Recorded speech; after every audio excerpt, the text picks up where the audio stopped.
Most of the time when I meet a couple for the first time, whether they're married or, engaged or planning on being together and trying to figure out ways and staying together, one of the things I hear most often than not is, I don't want to get divorced. I want to get married to stay married. This is it. I'm not going to do this ever again. And I laugh, but the truth of the matter is, I'm not laughing at the fact that what they're saying is not realistic. I'm laughing at the fact that it doesn't happen as often as it should. And the reason most people end up getting divorced or separating is because they don't really realize what it takes to be in a relationship. One of the first things that I want to address here today, as far as relationships go, and it's not just a relationship, whether you're married or a couple, it could be any relationship that you're in. But the relationship that I want to address first and foremost today is a relationship you have with yourself.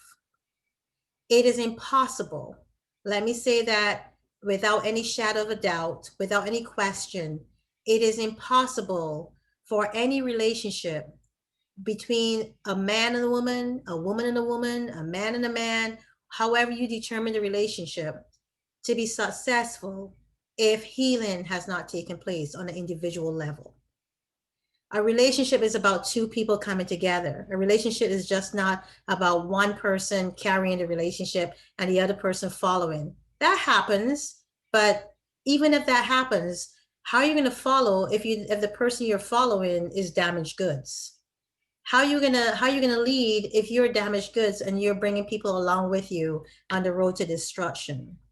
The first thing that needs to be done in any relationship is for the person to do a self inventory. Self introspection is necessary. Looking at yourself and realizing, you know what? Not only am I not perfect, but I have a lot of flaws and I have a lot of issues that I need to work on.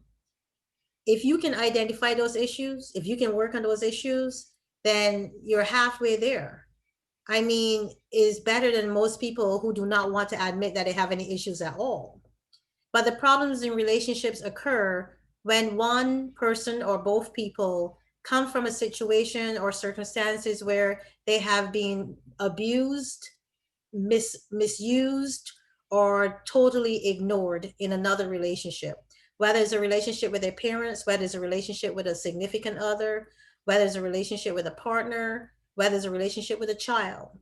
If you have any traumatic events in your past, anything that you have not gotten past, anything that you cannot get past, then that's indicative of the fact that you need to work on yourself.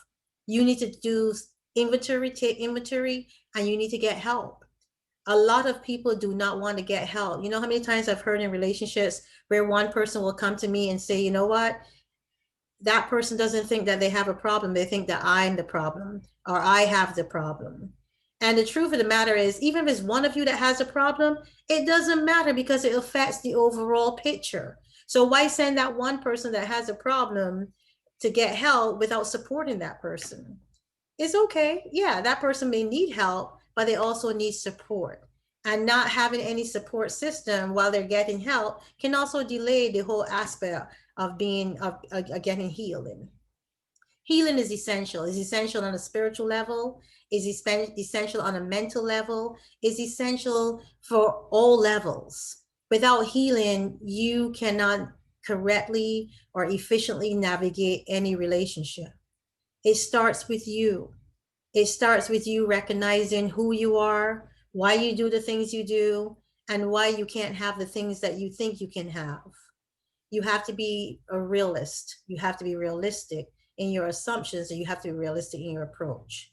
Well, how do you get help? How do you start healing?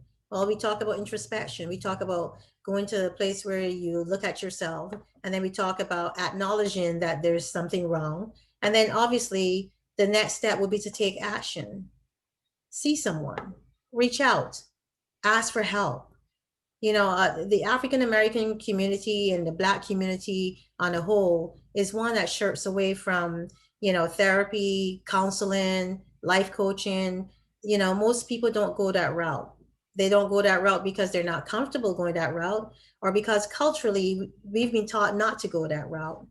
But I've been seeing more and more people open up. I've been seeing more and more people coming out of the woodworks, because a lot of things, if you can just put things in perspective, if you can understand why you are who you are, and start from there, then you can understand other people, and then you can understand your interactions with other people, and more importantly, how people interact with you.